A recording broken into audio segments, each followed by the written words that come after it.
Welcome everyone to Street Smart Product Manager Live. I'm your host Shardul. We got a good show for you today. I'm really excited about this one. We're joined by Matt LeMay, who is going to help you estimate your feature ideas live right here. This is the most unscripted episode that I've ever done. Not that our episodes are heavily scripted in general, but this is completely off the cuff. Never done anything like this before. It's going to be chaotic, messy, and super fun, but we'll also learn together. So I'm so excited. All right, for those of you who may be meeting me for the first time, I'm Shardul. Super quick background on me. I've been around, done a bunch of stuff. You can read the slide. Everything from startups to Fortune 100s and everything in between. I'm the host of this show. I have a free weekly newsletter. I don't talk a lot about frameworks, certain methodologies, and having a product mindset or any of that kind of stuff. I cut through all of that and focus on down-to-earth, practical, real-world tactics, just the things I've learned that actually matter in over 30 years of doing this. So if you're interested, you can go to streetsmartproductmanager.com and subscribe, and you'll also get updates about new episodes for this show. So let me introduce our special guest today. So now, as product managers, we get a lot of feature ideas, of course. We all know that, and we need to estimate their impact. And I don't just mean their feasibility or level of effort. Of course, that's important. But what I mean is their potential impact to the business. So to help us, I've invited the guy who's literally written the book on this, Matt LeMay. Matt is a product leader, consultant, and author of the newly released book, Impact First Product Teams. You may have heard of it. It's available right now. It's his third book, actually. His two prior books, Agile for Everybody and Product Management in Practice, have been translated into over 6 languages. He's also the creator of the One Page, 1 Hour Pledge, which is a commitment to minimize busy work and maximize collaboration that has been adopted at Amazon, Walmart, Adobe, Disney, and companies like that. His work with tech ethnographer Tricia Wang has been included in Google's official Design Sprint Toolkit. Matt has worked as a senior product manager at music startup Songza. Did I pronounce that right? Songs that Songza, okay. like Which was pizza but acquired for songs. Gotcha. Which was acquired by Google and head of consumer product at Bitly. His decade plus career in product has included acquisitions by Google and Intuit, strategic advising to Spotify, and building out product teams for early stage startups that are now valued in the hundreds of millions of dollars. His work involves empowering product teams and organizations to maximize their impact on business critical revenue and growth goals by helping them streamline their processes, simplify their strategies, and focusing on the work that really matters most. Also, fun fact, Matt is a musician. Matt is a musician. I don't know. Sorry, Matt, I butchered that. Matt is also a musician, a recording engineer, and the author of a book about singer-songwriter Elliott Smith. You can find him on LinkedIn and also at mattlemay.com. Matt, welcome to the show. I'm so excited to have you.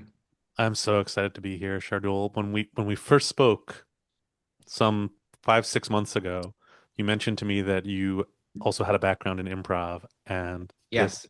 this devious little idea for us to do some improv style impact estimation flashed across my brain, and it makes me so happy that we are now doing it. Yeah. Yeah, absolutely. No, this is going to be great. So so folks, what we're going to do here is you're going to share your feature idea with us. Whatever you may have, it could be something from work or maybe something you're thinking up right now. Obviously, you don't need to share anything confidential if you're not comfortable. And Matt's going to take a pass at trying to live help you live estimate it, and we'll see how that goes. And that's how we're going to spend the time. But before we jump into that, Matt, just to kind of frame this up, maybe give us some grounding. Can you talk a little bit about how do you think about and approach impact estimation? Understandably, a lot of people it can get a little overwhelming, right? Oh my God, do I have to build this complicated spreadsheet? Do I have to build this whole business case? There's a ton of business case templates out there. You take one look and you're like, oh my God. And some things do deserve that level of rigor. But, does everything need that? Also, if you have a backlog of 100, 200, 300 items to go and impact estimate every single thing feels like just a lot of work. I know I've learned some quick back of the envelope ways of being able to do that. But so could you just talk a little bit about your approach, your philosophy Sure. to impact estimation? I mean, I think if you have a backlog of 100, 200, 300 items, you probably have some bigger problems to face than impact estimation. Um, yeah, so as you may have guessed or seen, like my background is in music. I'm a very vibes-based person, and the idea of putting dollar amounts, user numbers, hard numbers on things has always been really scary for me, especially when you don't have a lot of hard data to base those numbers on, right? You might be Right. thinking about building a new feature and you're saying like, well, we don't know how many people use this because we haven't built the feature yet. Like it would be impossible for us to say exactly how many people will use this. Or if we're selling a product that involves many features, it would be impossible to attribute a certain specific number of sales to a feature that is sold as a set of many features when, again, we haven't built the feature yet. So it would Right. be impossible for us to say exactly how much revenue is on the table for this feature or exactly how many users we believe would buy or use our product owing to this feature. So I think the first thing that I've struggled with is that we're never going to have the right number because there is no right number, right? We are oftentimes, when we are estimating, we are working with hypotheticals. We're working in environments where there is no perfect data to draw from because we are estimating the impact of things that we have not yet built. Yeah, there's no right number until we get the right number, which is always after the fact. Exactly. And it's Yeah. tempting, not that any of us have ever done this. I've certainly done this to just say, like, well, let's just go and build it and then look back on however big that number is to be like, that is a big, good number. I have frustrated many product people, some of whom might actually be here today, by asking them, when they say, we launched this new feature and it has this many users, saying, hi, Yeah. Chelsea. Saying, um, and is that a good number or a bad number? How many users did we think were going to use this? How much is that worth versus the amount of resources that went into building it? So I think, I've said this a lot for those of you who have heard me say stuff in the past, but I truly believe that like 90% of product management is just not letting yourself get stuck, is just making that next move, putting together a good enough number, documenting your assumptions and bringing them to leadership rather than seeing an assumption and saying, well, I can't move forward because I would need to make an assumption in order to move forward.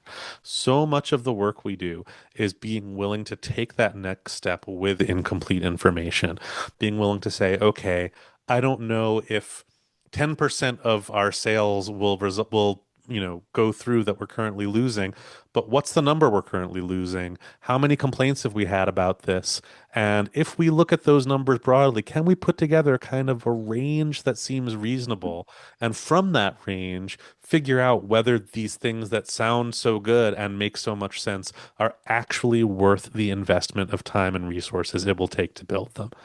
And to me, that is the key of impact estimation. When we're doing it well, it's not giving us the exact magical number that may or may not exist, but it's helping us say, look, if this does everything we think and hope it will do, was it worth doing? Because in a lot of cases, the things that sound good and are exciting and fun and make sense might not actually be that impactful.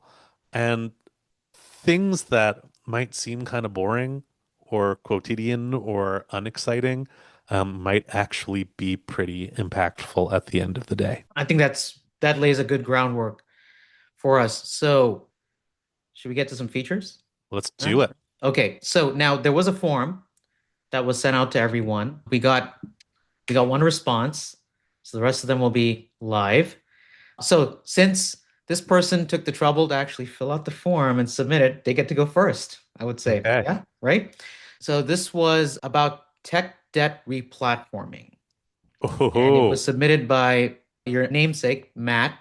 I think he's I'm here. glad we're starting with an easy one. Yeah, yeah, yeah. It's for B2B marketers. It's a back-end replatforming for migrating frameworks.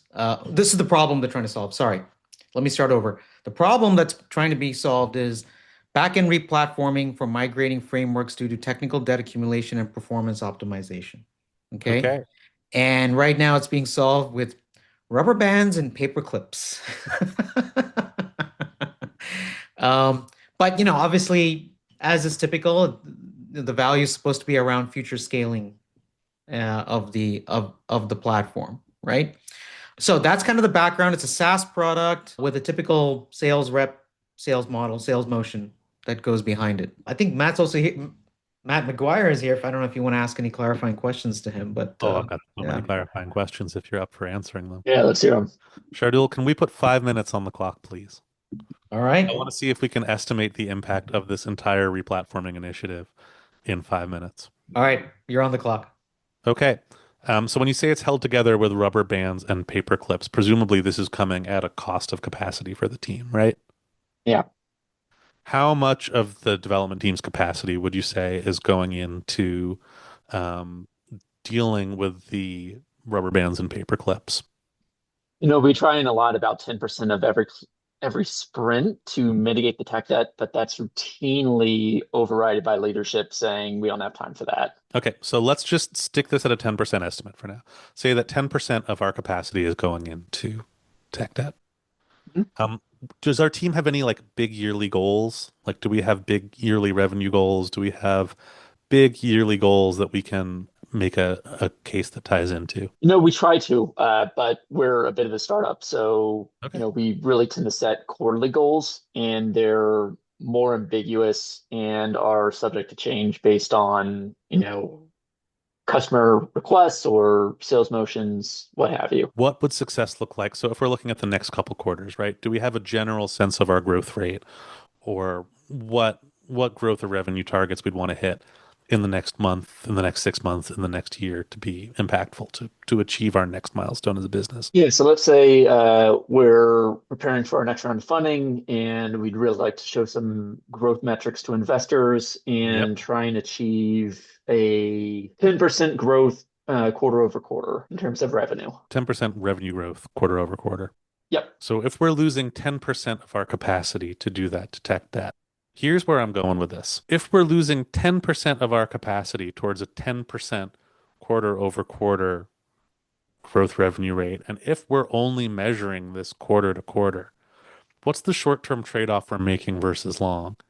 In other words, if we are losing 10% of our sprint capacity, is it going to really affect this number if we could reclaim that 10%? Hopefully not. So I'm gonna be the bearer of bad news here, which is that if I am the CPO of your company, I'm wondering if these rubber bands and paper clips are okay in the short term.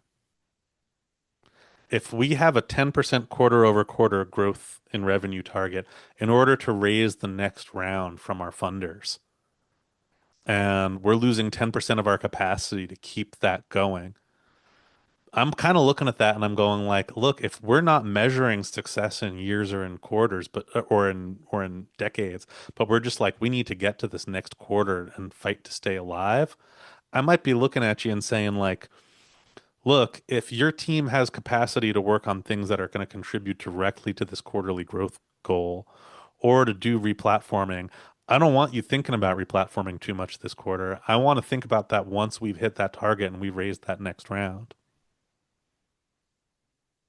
Yeah, that's valid. Now add another wrinkle on top that Okay. framework's going out of life in 6 months. Ooh.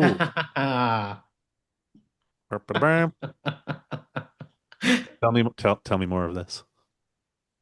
So let's just say that end of life support for the current framework we have implemented is approaching end of life, and so we have to do a major upgrade. Okay. So that feels like keeping the lights on cost of doing business. Yeah.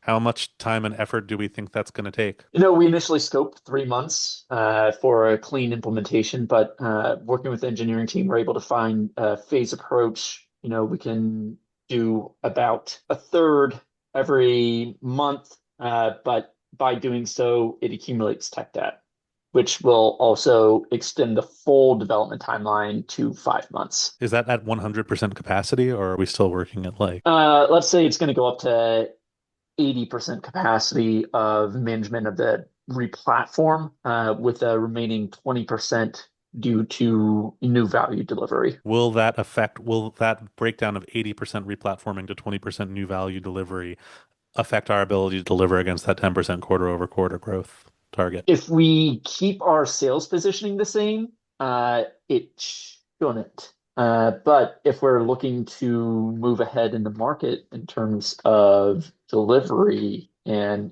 advance beyond our competitors and the functionality that we're capable of delivering, then yes. Okay, so what I'm hearing from you is basically that like once we start going from 10% up to 80%, our ability to deliver value generating work starts to really significantly decline. Yeah. So if I were in a position of being your CPO, I would say, is there literally any way we can keep the lights on in 6 months that does not involve 80% of our capacity going to this in a way which is going to mean we can't raise that next round of funding and potentially go out of business? Because I would love for us to have a functioning backend platform, but if we go out of business, I don't really care about that. And if we can't hit our growth targets to raise that next round, I worry that we will not have a business to architect against. Fair enough. So, so Matt, we're at time. Okay. I'll add just a couple of things. So first of all, Matt McGuire, this is a tricky problem. It Yeah. just it there's there it, it's everyone has dealt with it and it's super hard and frustrating. A couple of quick things that I'll share is that the thing about the end of life, right? So I've, for example, been in that situation and I got the answer, okay, well, unfortunately, that is what it is. Can we just fix that part and we'll punt the rest of it, right? So that's one. And sometimes you're kind of forced to just say, okay, well, yeah, because of all the other stuff that you guys just talked about. Another one is that if there's, and as Matt LeMay was kind of referring to, if you were able to quantify in economic or financial terms the potential impact of delaying that value delivering work.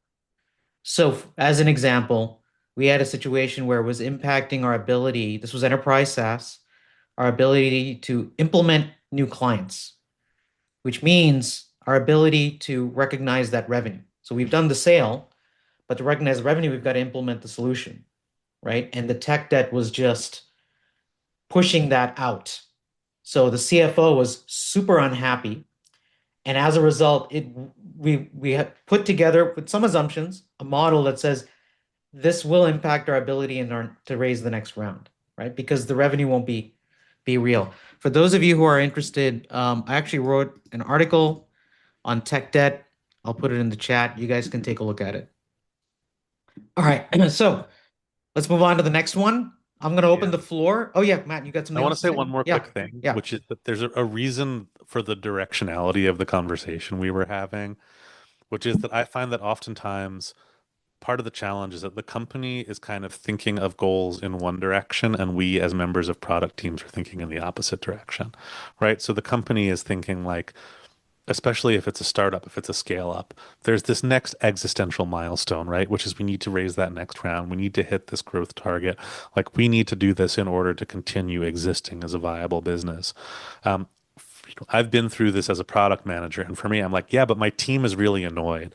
Like my team is doing really annoying work. We're doing all the like this. There's tech debt. There's stuff that's really frustrating. My team's mad at me. I don't want them to be mad at me. I want to be able to like defend the work that they're doing and the value of that work. And that disconnect can be really, really dangerous. I spent a lot of my early career thinking that I was protecting the team by advocating for the things that were frustrating us, even if they weren't the things that the business was most concerned about.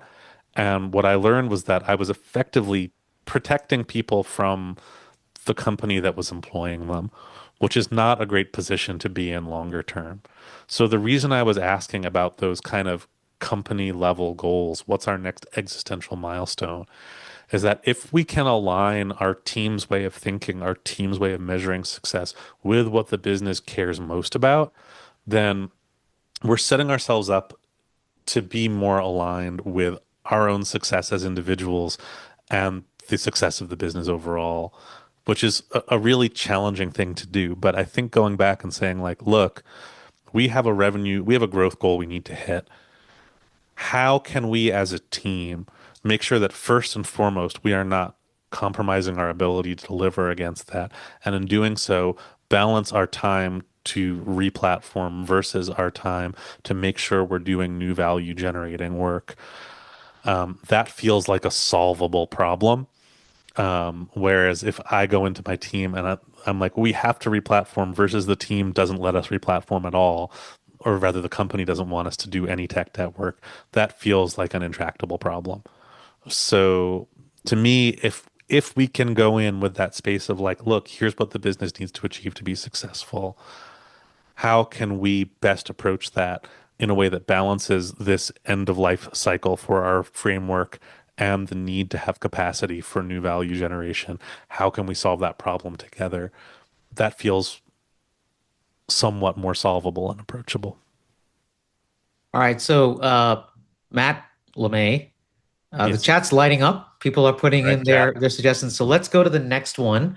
I'm just Cool. going to go in order here, first in, first out. So Dipayan, you've got one. I know you said it's not fully baked, but go ahead and share it. What I'm going to ask folks is because we've got a lot of requests. So to keep us moving along, try and keep it down to about 30-ish, 45 seconds, whatever it is. I'll give Matt then 5 minutes on the clock. He can ask any clarifying questions, you can answer, and we'll go from there. So, Dipayan, why don't you come on and share your feature idea?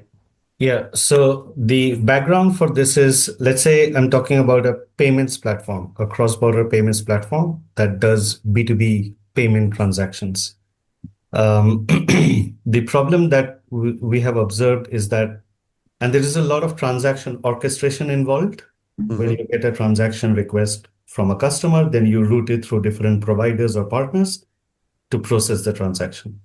The problem that we have observed is that today, routing of transactions is very reactive and rule-based, and we don't necessarily detect or are able to predict where problems would be. And there is kind of a pattern in how the corridors or markets usually degrade. Mm. We can see some signs of success rates going down. There is an increase in the number of retries of transactions through different partners. The idea was, what if we went towards a path of building a lightweight health score per market, using some of the metrics, and then based on some threshold values, we kind of start rerouting transactions through different other providers as opposed to the normal ones, so that we are able to kind of um, uh, rescue the declining transaction success rates. Now, the where I'm not sure, and I said it's not fully baked yet, is the numbers. In terms of, it's a very high volume business, that I can say, in the multi-millions of transactions and billions in revenue, but I'm not fully sure yet about the numbers. All right, you ready, Matt? I'm ready. All right, let's go. So do we have a sense of the failure rate or the cost of the failure rate? Like if you were to attribute just a rough percentage of failures to our inability to catch and track things, do you have a sense, an estimate of where that might be? So success rate today hovers around, say, 93%-ish Hmm. of the gross number of transactions that we receive. But then that's at a gross 50,000 feet level. Obviously, it differs across different markets. Some will be 90%, some 91, some 97. At the gross level, it's 93% success rate. So 7% decline or failure rates. Do we have a sense of what the market level rates might be in any of those markets for our competitors, or where we That have to hugely against? varies. That's very geography specific, because there are a lot of banks and other financial institutions involved, and they are very erratic Can we do it in. for one geography, just for the sake of the exercise? Would that make sense? Yeah, Yeah, Yeah. so just pick one. Germany. There you go. All All right. right. Do we know what our rate is in Germany? Say 91. Okay. So so what I have right now is I've fired up so I'm doing some Googling which is a very critical part of impact estimation, to see if there's sort of an average success rate for financial transactions in Germany. Generally high. Bah, bah, bah. Not finding anything super valuable here. So I am going to do something a little different. Let's say we currently have it at 91%. How much of that, how much do you think we could get that to if we were to eliminate some of these failures? Like, how many of these do we think are failing on retry? I would think over a period of time, over a period of time being in a couple of quarters, I would think we should be able to bring it up to around 93% or 94%-ish. Okay. And that would involve that involves few things. That involves few things in the sense that it will require a lot of manual verification of why, the error reasons and decline codes and etc. And then sifting through different providers who are better in processing these kind of transactions as opposed to others. That's great. We'll But get not, there. yeah. Let's say we go from 91 to 93%, right? So that's a 2% lift. How much money are we making from the German market? So not how much volume is being passed through, but how much profit, like how much comes into the business from Germany in a given year? I can't give the exact numbers. Let's make up a number. Let's Let's make say up a $1 number million. just for the exercise. Let's say $1 million. Say $1 million. Yeah. So this is where this gets interesting. So 2% on top of 91%. 2% is what percent of 91%? So if we do, By the way, Matt, we're at a minute left. okay, I got this. So let's just even more lowball it than that. Let's say 2% of $1 million is $20,000. That's not a lot of money. Hmm. Is it worth putting this effort in for $20,000? This is why we do impact estimation, because sometimes things seem like big numbers, but they turn into small numbers. Sometimes they turn back into big numbers. Now, we could look at this and say, it's not just that $20,000. We're losing a certain number of our customers to churn, or people are going to our competitors because of transaction failures. That's an argument we could make on top of this. But based on raw numbers alone, if you were to come to me and say, I'm going to have my team work on something in this one market for 6 months, and there could potentially be 6 months as half of that, $10,000 on the table, I'm not feeling awesome about that. I would want to understand why this is actually worth the time and effort that would go into that if what we think it's actually going to bring in for the business, if it's successful, is $10,000 over 6 months. And I'll just add real quick, it's relative to the business, right? So I think we made up the $1 million number. Let's say it's 10 million, 10 million or 100 million. So then it's $200,000 or 2 million. Even then, is 200,000 or 2 million good? I don't know. It depends on the business, right? I've been in a business when I was at a $10 million company, $200,000. Yeah, we'll go for it. And I was at a $500 million company, and they're like, for $200,000, who cares, right? Not of interest. So, all right, cool. I hope that was helpful, Deepayan. Move on to the next one, Matt. Yeah, this is part of why I like doing this. Is like we just say, all right, let's say that's number. Let's say it's that number. Let's say it's that number, and then usually we wind up at something that's either like big number, interesting, or like smaller number than I anticipated, interesting. Let's see. Next is Dave.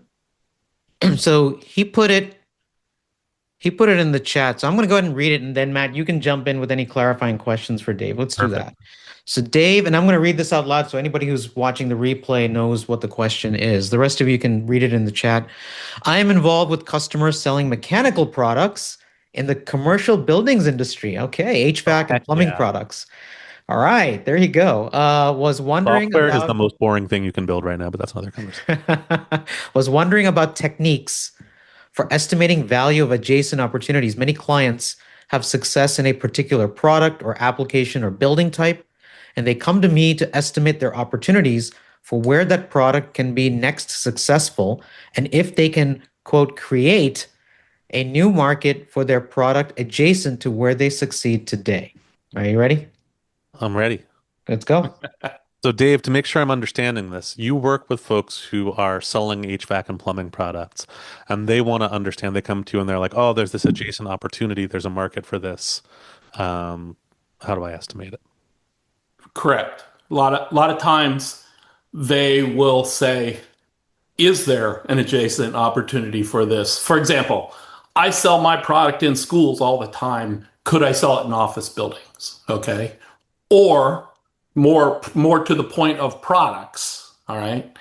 I have this product and the access to the internals is on the left hand side. If I put it on the right hand side, I think I can double my sales, right? So both of those situations routinely happen. And I'm just looking, for the most part, I start from scratch each time and evaluate everything individually. And I'm looking for kind of generalized process to think through some of these things so that it feels like I'm applying a standard process to these things. You follow?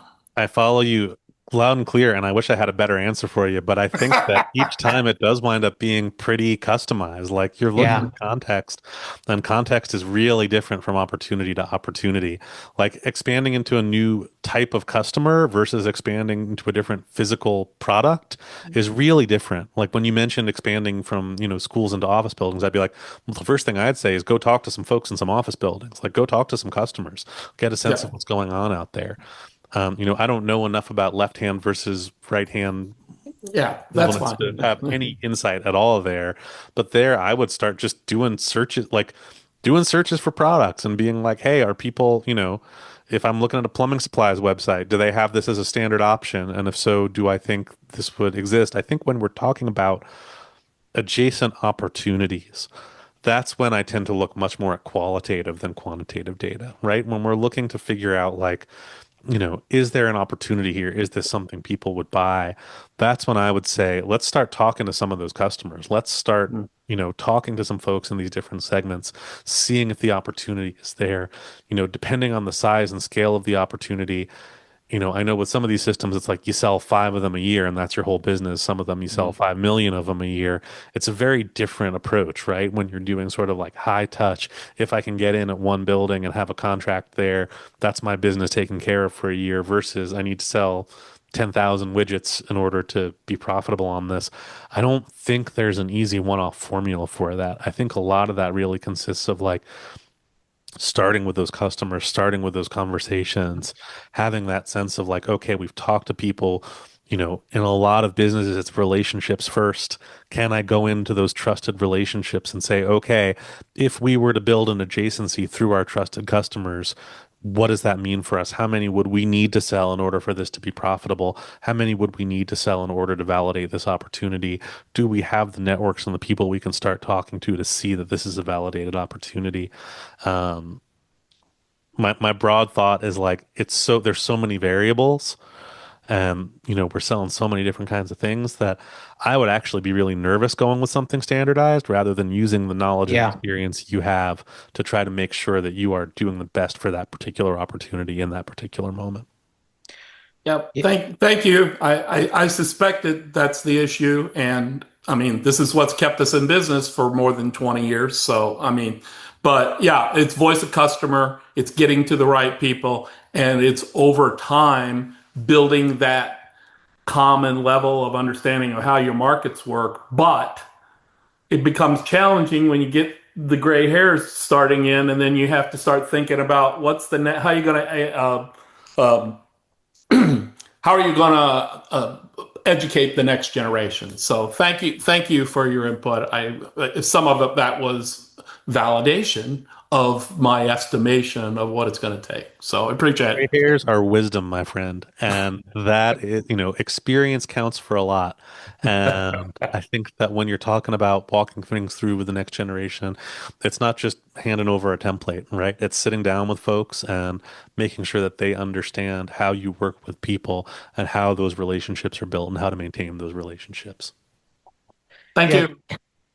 yeah, Dave, I'll just add real quick. I think you're faced with a more strategic problem than just like feature estimation type of challenge. There's this matrix, at least I'm a fan of it. Some of you may have seen it. I'm going to butcher describing it, but you can Google it. There's markets or customers on one axis and the product on the other axis. And you can kind of, you know, you have the different quadrants. So like existing product, existing customers, existing product, new customers, new product, new market, new customers, that sort of thing.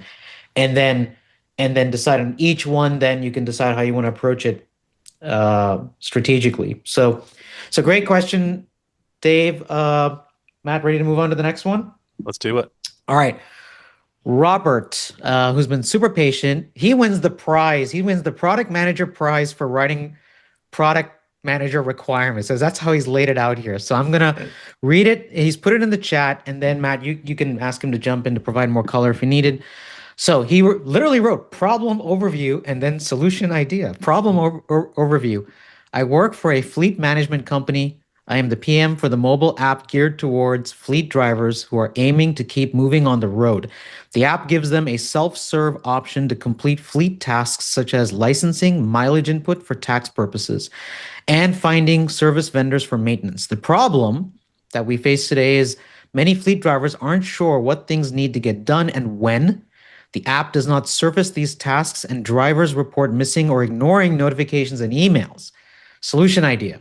Alerts tab in the app that outlines driver tasks alert tabs in the app that outlines driver tasks due so drivers can quickly take action.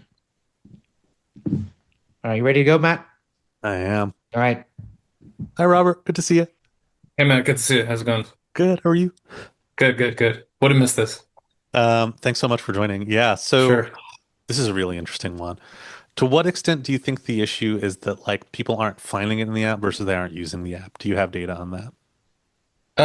It's a little bit of both. They tend to use the app when someone pokes them. Like, in other words, hey, something's due, or an admin might come to them and say, hey, have you taken care of such and such? And then that might nudge them or motivate them to use the app.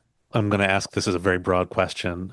Sure. What do we think, like, how would we measure the cost of those missed notifications? Like, can we say that things aren't getting delivered? Can we say that people are wasting, that there's a certain amount of like time of compensated time that's being lost? Is there a way to Yeah. start to look at that? The one I hear a lot from when I've asked this within the company is just downtime. So drivers can't, like if they miss a maintenance something, a maintenance issue with their vehicle and they miss bringing it into the shop on time and now they're delayed. Their vehicle is down and then they're delayed in getting to where they were supposed to deliver on time. So vehicle or like driver downtime. They miss a license, like a permit or registration, right? That now they can no longer use their vehicle until that gets updated. That's downtime. So like driver vehicle downtime is the outcome or the goal I hear a lot. Do we have a Reducing that. sense of like what the cost of downtime is to us generally? Not really. It's not something that typically gets measured in our like, what is a day or 2 days worth of downtime? It's hard to measure. Interesting. Do we have a sense of like what the overall cost of like the fleet is of the people who are doing the delivery? Like if we were just to put like the folks doing delivery, like their time costs X many millions of dollars a week or a month. Do we have like Like there's like the salary per fleet driver. yeah. We could, I mean, I don't know that offhand, but I can use some rough math to say what they, likely get paid per hour. It Cool. So depends on the let's client, but it's something we could do.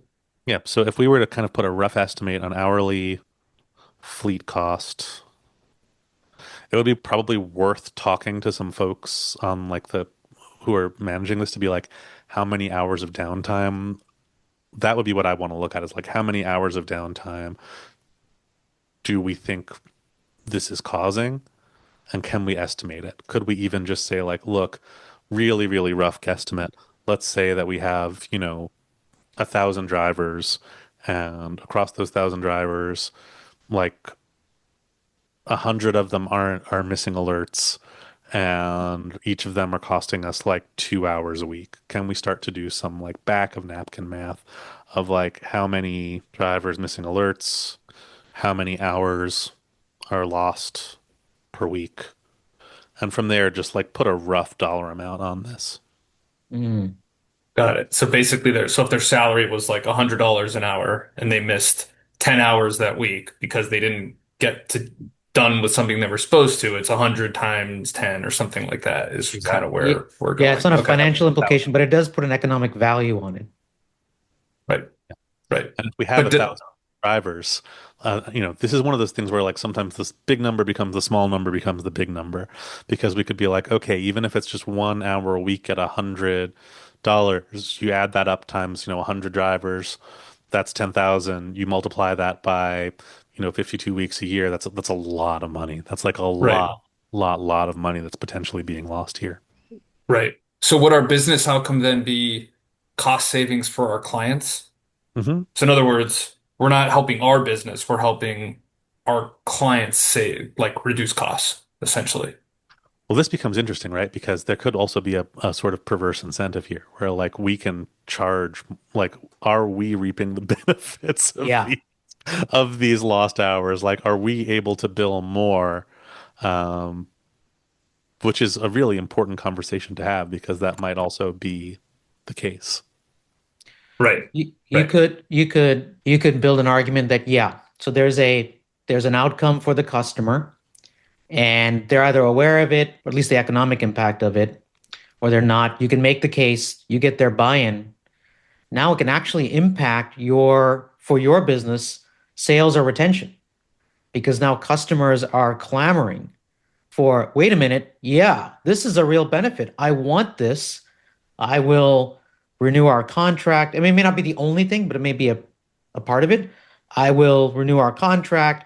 Or you go out into the market. Sales is always trying to acquire new customers. It's a new differentiating feature of some kind that helps close more deals, right? And that's pretty easy to calculate, right? The, lifetime value or sales pipeline impact or things like that. So now you've translated that into potential business impact, right?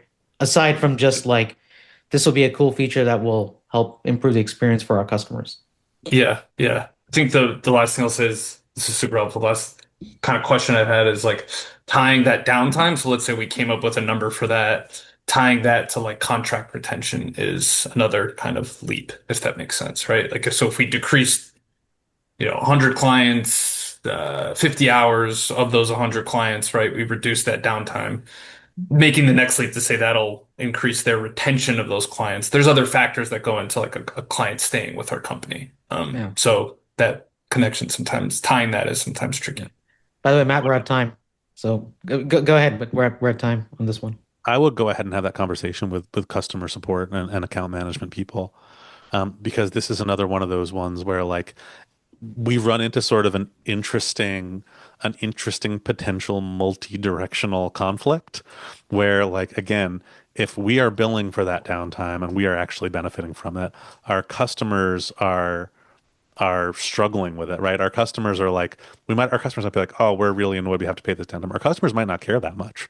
Our customers might be like, yeah, like a few things get missed, but that's the cost of doing business. I expect it. It's logistics. It's challenging.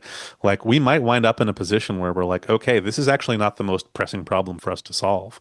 Like this is not actually cost, like our customers actually aren't upset about this. They're more upset about these other things. Like we're losing way more customers to these other issues than we are to this. So this might like feel really tangible and like something that we can solve, but it might not be the most important thing for us to solve right now.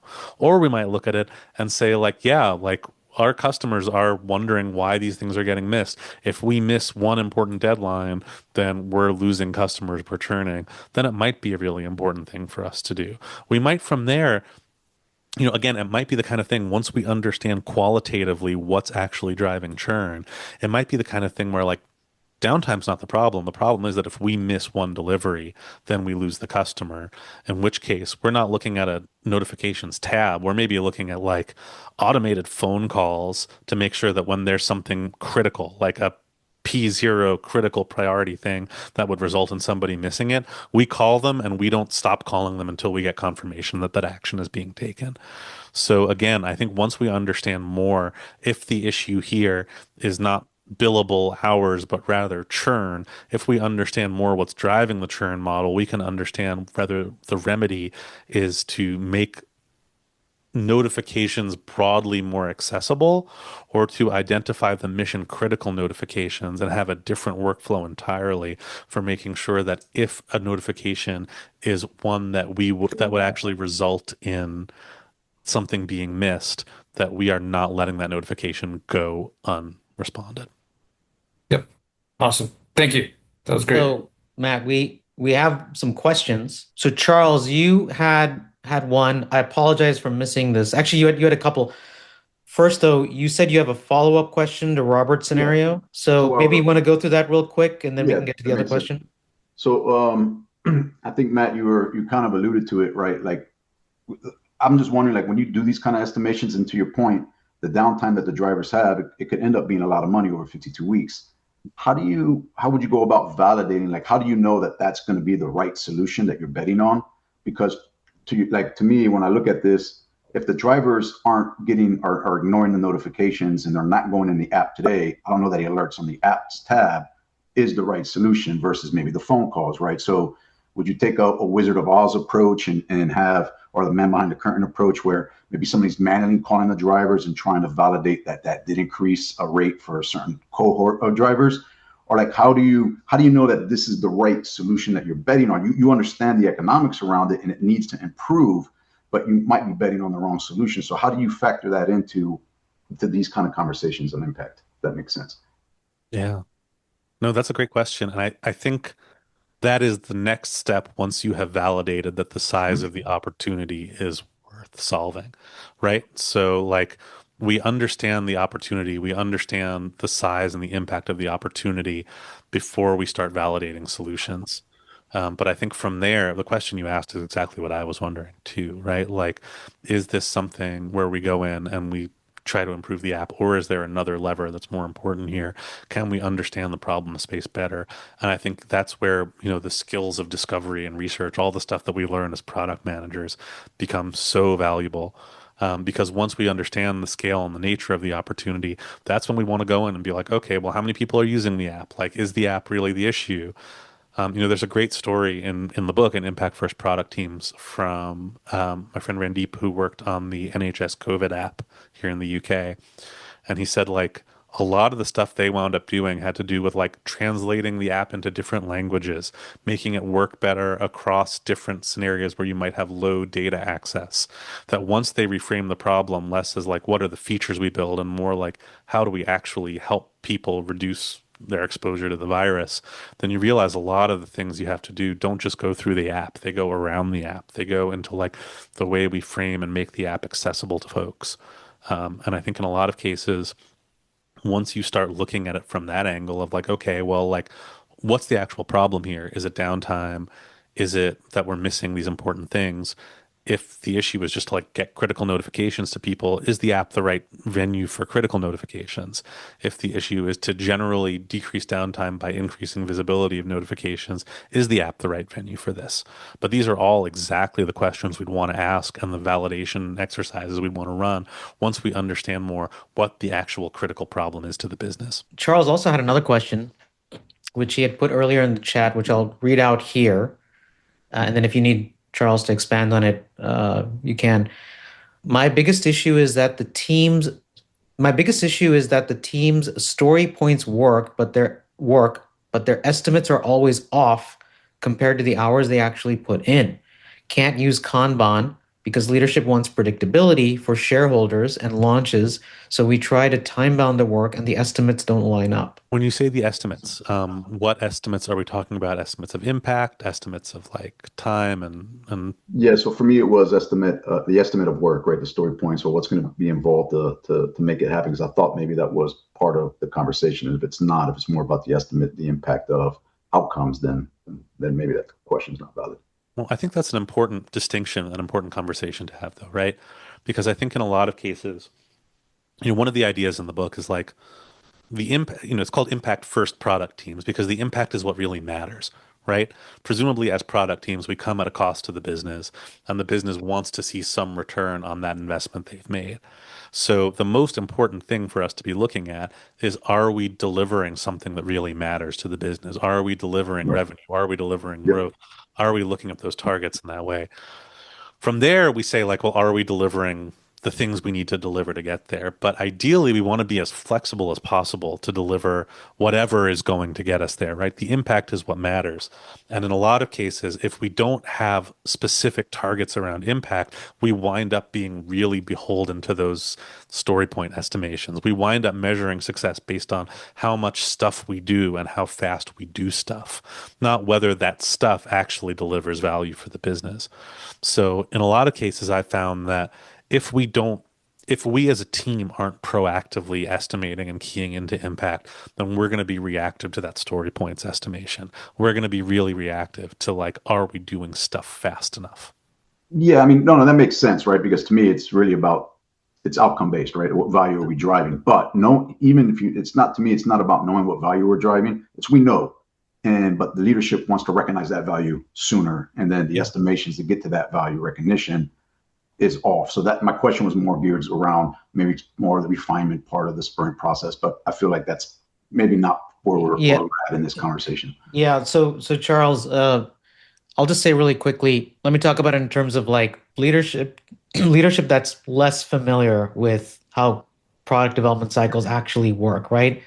Which is mostly all of them. Yeah, look, they bought into Agile. Just to speak on that, I'm not busting on Agile, but Right. they bought into you Agile can. because the Please way do. it was sold to them was, hey, we can get to revenue faster. That is the translation in Yeah. their head, right? And there is a real cost to delayed features, to delayed product, right? I have a whole article I wrote about this as well, right? So that's why there's always this pressure, and that's why they're always looking for this perfection and predictability in estimates, which is not achievable. And so we all do it. We all, all of us, our engineering counterparts, CTOs, we all pad our estimates, right? Because there's always an unknown factor. That said, part of the trick we do need to pull off in product management is that balance between, let's call it for now, timing versus scope. So if the impact is clear, hey, this is a thing that makes sense to do. We're all on board with it. We see the value. Now, how do we get it as fast as we can? And that's where just very super tactically, you get into very real questions about, well, this thing, it's 20 features. Do we need all 20 features in the first version of it? Could we go out with 10 of those? Now, maybe that limits our market pool in the beginning. That's kind of the classic, like attracting those early adopters or doing betas or whatever. But like that becomes a part of it as well, because we want to be able to recognize there's two things. One is that we want to be able to get to revenue, and there's an opportunity cost. The more time we keep spending on this one feature or this one thing, we can't do other things that could generate additional revenue. So like I pretty much, it did require some education, and maybe one day I'll do a whole episode on that. But that's the hardest part, is trying to educate them. At the end of the day, they don't care. Yeah. But there's a certain element of like where you do have to like hold your own a bit. And it's not about trying to perfect the estimation process or the story point process at the like the story point thing is, to me, it was always just about the productivity of the team. And even that gets to a certain level, like in a really well optimized, well humming sprint team, they are going to hit a certain number. And I could have 3 teams, and for one it's 32 story points, another one it's 46, another one it's 24. And those numbers are relative. They mean nothing in an absolute term, right? So I would discourage leadership from focusing too much on the story point stuff and try, and by the way, I'm not saying this is easy, but what I'm saying is I would try and keep them focused on. I'm bold for a reason. Yeah, exactly. I would love to share one thing really quick. Yeah. Let me just say one thing real quick, Matt. For those of you, unlike Matt, who can actually write an entire book, I just wrote a small little newsletter article, which I'll put in the chat, where I talk about feature estimation. So you can take a look at that. I will say it's a bit more SaaS oriented. So if you're not in SaaS or software, it may not exactly apply, but the principles I think do. But obviously, Matt has got an entire freaking book on the thing, so you should go and check it out. Yeah. So Matt, go ahead. You were gonna add something. Yeah, I just wanted to say, Charles, per your point, there's an idea in the book. This is like a really simple visual, but it's honestly the most helpful exercise I found with leadership, which is literally you put their like yearly or quarterly target at the end of a timeline, and then you Um, just back out from there and you say, what are the shorter term signals we expect to see? So like it's not an exercise in like this is the taxonomy of outcomes and output and impact. It's just like, cool, we want this much revenue from this team at the end of the year. Like, what are some of the shorter term signals we want to see? What are some things we want to keep in mind here? Like, just keep the timeline really simple, not too like wonky taxonomy producty. Just like, hey, what are some things we expect to see along the line? And then check yeah. in against those. So like if they expect, if like, you're not going to have any revenue for the first 6 months, be like, cool, we're not. So for the first 6 months, what are the things we need to do to get there? Like then you're setting those expectations more clearly. If they expect to see you get revenue quickly, then it's like, all right, how are we going to do this? What do we need? What are the resources we need? How are we going to make this happen? Just putting those on a simple timeline is probably the most valuable use of my time I've had with leadership, where it's like, cool, let's not talk about story points and sprints. Like, we want this revenue. When are we going to start seeing it? What are the things we want to see along the way? Well, how are we going to get there? Cool, let's check in against this in a month. We'll let you know how we're doing. If we're seeing it and we're on track, that's great. If we're not on track, let's talk about how we can adjust course and make sure we're on track to get there. But just that really simple, like, let's get this on a timeline and talk about it. I found to be a good way to like have that conversation with leadership at a helpful altitude. Yeah. No, that makes sense. And that's typically what I do. And what happens is it ends up being time bound, right? Like, okay, we saying Q2, you're going to deliver this. How are you going to get it there, right? And then I have to work with the team to try to, because now they're just focused on Q2. Even though you say as much as you want an estimate, it's an assumption. It can move. It just, where is it at? Is it in Q2? And to your point, we have to give statuses and try to, give our updates on why things aren't happening. But more often than not, we never even get to those estimates because like when we try to high level estimate with the team and we're like, yeah, we think we could get it done in a quarter, and it ends up being 2 quarters, and you can't pad 2 quarters because they want it sooner. So yeah, it's just, to the earlier point, it's not an easy, it's not an easy. Yeah, and it could be a difficult, but that's an honest conversation then that Yeah. as a product leader, we need to have with our engineering leader and say, listen, not that 100%. we're expecting atomic precision on estimates, but like if we're Right. missing by an entire quarter, like Yeah. what can we do, right? I Like agree. we gotta like a week here and there still like, okay, I can defend it I think that's maybe, but like acceptable. an entire quarter Yeah. is a massive Miss. miss. So Yeah. what can we do to tighten it? And by the way, I will say like a good head of engineering, CTO would recognize that proactive and be like, yeah, we gotta just like tighten this up. Matt Sheldon has got a question. Yeah. Sheldon is still here. Okay, great. So I'm gonna read his question. Would impact estimation also include inputs from other departments? Would it differ for teams that are more cross-functional? Yeah, so I think when you estimate impact, it usually forces you to be more cross-functional because it's very rare that impact is purely functional. I talk about this a little bit. One of my favorite ideas in the book is from Christina Wadka's book Radical Focus, and reprinted with her permission.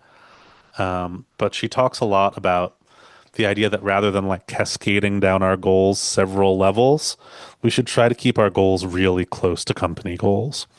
So keep our team goals and our functional goals no more than one step away from company goals.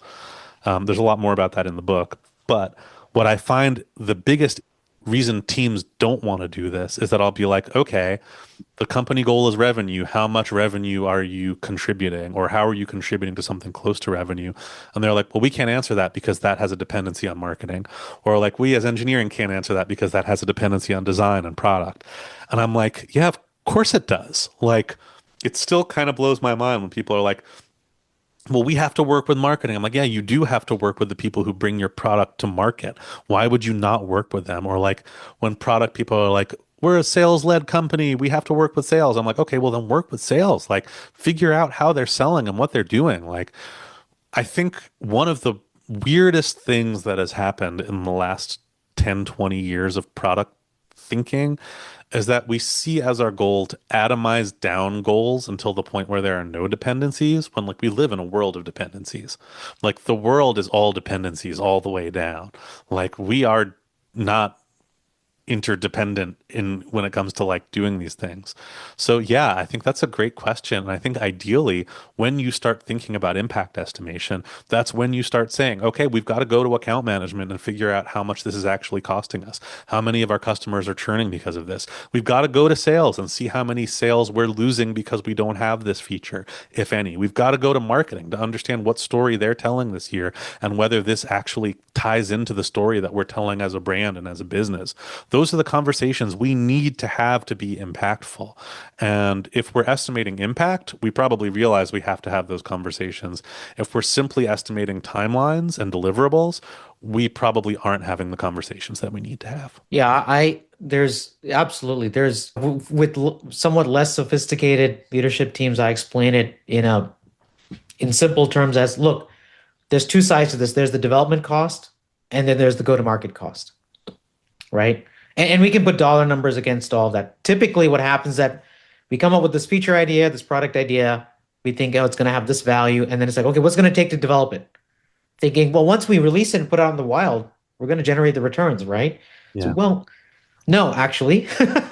So I just talked last month with a CPO who she was telling me the story where she has this, she has a senior PM.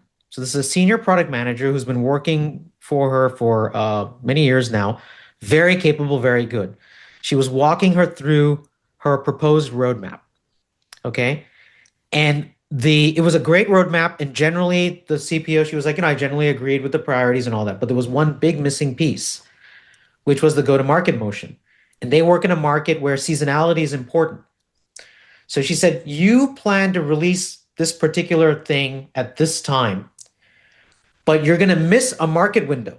And here's going to be the impact is when you then release it, you're going to be faced with a situation where like, well, why are we not getting the returns? Well, no salesperson is going to sell it because now they're going to be like, well, you're making me force it on the customers. Number one, it's not tied to my comp. So right off the bat, I don't care, right? Second is customers typically buy around a certain seasonality. So if this is so important, from a commercial perspective, put aside the development effort. From a commercial perspective, you can imagine they would say, well, we should time it to that. It's sort of like your classic, like, why do you see so many TurboTax and H&R Block ads now? Well, because people file taxes by April, right? You don't see them advertising or releasing or talking about a lot of new features in July or September, right? Like, so, that's a classic example of like understanding the go-to-market motion as well. Sometimes there's a cost for it and you can factor that in and that's part of your estimates. Sometimes it's not a cost, but it's definitely a factor that we need to have within our planning. Like, hey, this particular thing is such an update. We have a reporting platform. We've done a complete overhaul of our reporting platform. We've got these cool data visualizations. Okay, well, we've got to first of all, that was a huge amount of cost. Do we charge for it? Do we not? Is it a free upgrade? That's one part of it. Another part of it is we got to train the sales team. We got to train the marketing team. Do we want to talk about it on our website now? Because do we want to release a press release? What about support? All those things now come into play that we have to think about. And does it fit in with their current roadmaps and workflows? Or is it going to be a change? Let's see if we have any other questions. Dave, and you got to have the judgment, understand how much weight to give their answers. PMs have to reconcile all those different groups' perspectives to understand how to move forward. Okay, yeah, exactly. I was adding on to what Matt was saying there. You got to go talk to these people, but you got to understand the sales guy is going to focus his answers on what cost him the last job, and engineering is going to overestimate the time it takes to do what they don't understand well or what's out on the edge of their skill set. So You got to have that judgment in an organization. Otherwise, you're just going to get fed stuff and you're not going to be effective just regurgitating all of that stuff, is my point. And I think the best way to understand those different perspectives is to look at what people's incentives are, right? Like salespeople are often literally financially incentivized to sell, not to think about who has to build what they just sold. In a lot of cases, I found engineering teams are not feeling any connection to the commercial pressures on the business. They're like, my job is to build stuff and keep away annoying questions. And that's it. So like, And make sure the platform doesn't fall apart. exactly. And make sure the platform doesn't fall apart. But if it does, blame it on the folks who were telling me to do that commercial stuff that I didn't want to do. Yeah. I think that's like I remember having a manager once tell me like my job is to like keep the tasty food in and the annoying questions from leadership out. And then a series of events took place where I was like, I kind of wish I had had those annoying questions from leadership because I think they would have helped there be fewer things hopelessly on fire at this moment. Because those annoying questions, like it was my job to understand why those questions were coming in. It was my job to be like, hey, if leadership keeps bugging me about this thing, why are they bugging me about it? Maybe they know something I don't know. Maybe there's some other pressure on the business that I'm not aware of. And in a lot of cases there was. And I think again, Dave, to your point, like understanding where people are coming from and understanding that the things they're saying have motivations and incentives and knowledge that I might not have behind them, and that my job isn't just to say like yes or no, but to understand why, to get to those bits of knowledge and get those bits of knowledge out on the table is part of why I like doing this work still, because you kind of get to dig deeper and recognize that behind the things that seem obvious, there might be some less obvious dynamics. And behind the things that seem like annoying or distracting or like they're pulling me off mission might be a change to the mission that I didn't know. And I still have to remind myself to approach those conversations with that curiosity and humility, even when I don't want to have. Yeah. And it's not just sales. Like I've been in situations where the marketing team was incentivized based on the MQLs. So, anytime we released a feature, there was a legitimate question about like, well, is this going to help drive our MQLs? Because that's how we get marketing qualified leads. For those of you who may not know, that's going to impact that incentive. Any other questions, folks? Yeah, I have another one if we have time. Yeah. Yeah, let's make it short and Yeah, let's go. sure. So I was just when you were talking about obviously the conversations about delivering impact, and I know you actually had a blog around KPIs that I read, and it talked about replatforming and how the replatforming over 12 months was going to anticipate 120 millions in savings. And when I think about impact, right, when you quantify that, that obviously sounds like a no-brainer. We want to save 120 million versus the 30 million that it takes every 6 months to keep the lights on. My question becomes is that's not really money recognized, right? So if we kind of approach things like that, like with tech debt and things like that, like, hey, we're going to save 130 million. In my mind, leadership's going to say, well, where's that 130 million at the end of the year? I don't see excess 130 million in the bank account. So how did we really hit that target? You referring to an article I wrote? Yeah, it was the okay. KPI, but I think it also relates to the impact and recognizing that impact. Yeah. So two things. One is that my main point in that article was to, as much as possible, provide an economic argument, because that's what's recognized. If we come in like tech debt is a great example, and again, we spend a lot of time on it, and I don't want to trivialize it, but oftentimes, and I'm guilty of this as well, earlier in my career, we come in and say, oh, better platform, more sustainable, we'll be able to produce code better, all this sort of soft stuff, which is not untrue. Mm-hmm. But at the end of the day, when an argument like that is competing with real dollars or any other kind of economic value, then it's hard to justify. So my main point was to try and put some economic value to it, because that also improves your credibility. The other thing I'll say, though, is that I found, though, that even for something like that, whether it hits the bank account or not, but like if you go to a good, competent CFO or COO, they understand productivity, efficiency, They understand the economic value of that, how that indirectly impacts the bottom line at the end of the day, right?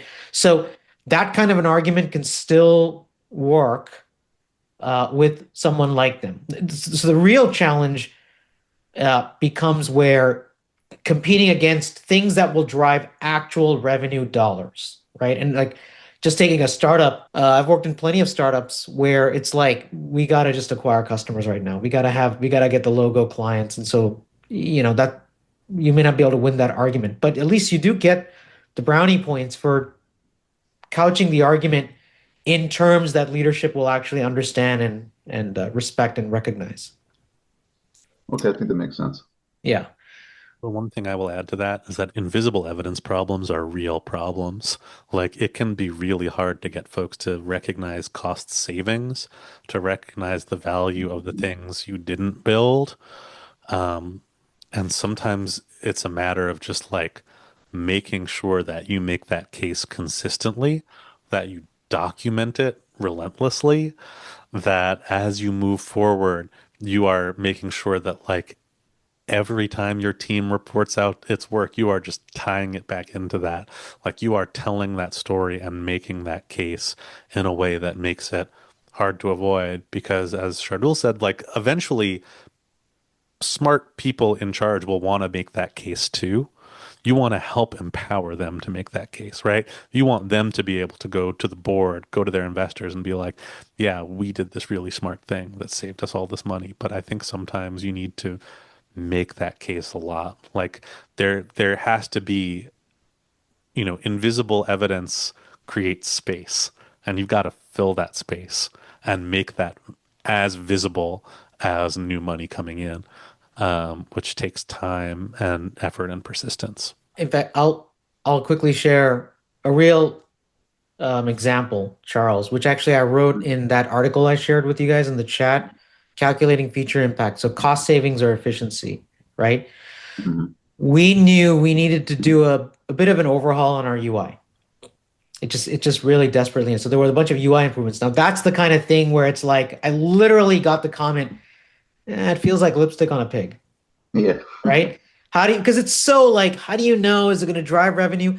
So what we did was we partnered with our support team because our support team was getting buried under a bunch of support tickets that were related to our inefficient UI because customers were just having a problem navigating the site and doing the things that they needed to. So we literally, and I shared this in the article, where like we worked with them to do this calculation. There's a real cost to those support tickets that everyone knows, and support certainly has their own KPIs that they're measured against in terms of number of tickets, right? Efficiency, responsiveness, those sort of things. So their metrics were getting impacted. So the way we did it was we went through the support tickets, found the UI related issues. That was very easy to calculate a number against, right? Because we know we can calculate the cost of a support call, right? Mhm. And we essentially used that to sell the business. It was a bit nefarious, I admit, but we used that to sell the business case for overhauling our UI. And because we said, hey, this is all about actually like getting rid of the support drain. And I'm sure you guys have heard about some of the customer complaints, maybe it's affecting our NPS number or something like that. So then they were like, oh, okay, we're on board. And so through that, we kind of snuck in then some of the more UI enhancements that we actually really wanted to do for better UI, which, fun fact, after the fact, once it was released, so we sold the business case, we did the development work, we released it out into the wild, customers loved it, and then we came back and I happily reported to the board, hey guys, customers love our new UI. Oh, that's great, man. We're being so innovative. I'm like, yeah, guys. Anyways, all right. So why don't we're 20 minutes over. Matt, let's just sum this up. What would you say? Let's just take a big step back. What would you say is the key takeaway behind all of this related impact and estimation? The one or two big things you'd want to leave folks with. Number one, I think part of what I always take away from doing sessions like this is like, this is always more fun as a team sport. Like, estimate impact together. Don't just get stuck being like, what do I do? Even if it's just like someone you work with, especially someone in another function or another department, just like grab 10 minutes and be like, hey, I'm trying to figure out what impact this might have. Like, what do we think? Can you answer this question? How are we doing? Like, I do think that this is best as an interactive exercise. Relatedly, make some guesses. Like, throw some numbers in there and see what happens. I have my little silly notes from what we've done so far, but it's fun to kind of go through these and be like, okay, well, if this is 2% of that and that's 100,000 and that's then where does it go? How does the number get bigger and smaller? Guessing a reasonable order of magnitude will usually unblock you to understand roughly how much impact you're looking at, which, if nothing else, tells you how best to approach the conversation, right? It'll give you a sense of, am I approaching this conversation as like, holy crap, this is an enormous opportunity. We need to look at it right now. Or are we approaching it as like, hey, I have a few more questions. Let's figure this out. Like, let's kind of dig at this a little bit more. And I think going back to the conversation we had earlier, like, be ready to keep doing discovery. And as you identify the size and scale of the opportunity, don't mistake the size of the opportunity for the validity of the solution. You still have to do discovery. You still have to learn from your customers. This doesn't take that work out, but it might help you understand which questions to ask, which customers to learn from, how to approach understanding that opportunity and solution better. Awesome. Well said. All right, folks, we're going to leave it at that. Hey, everyone, thanks so much for joining. Matt, thank you so much. Have a great weekend, everyone. We'll see you later.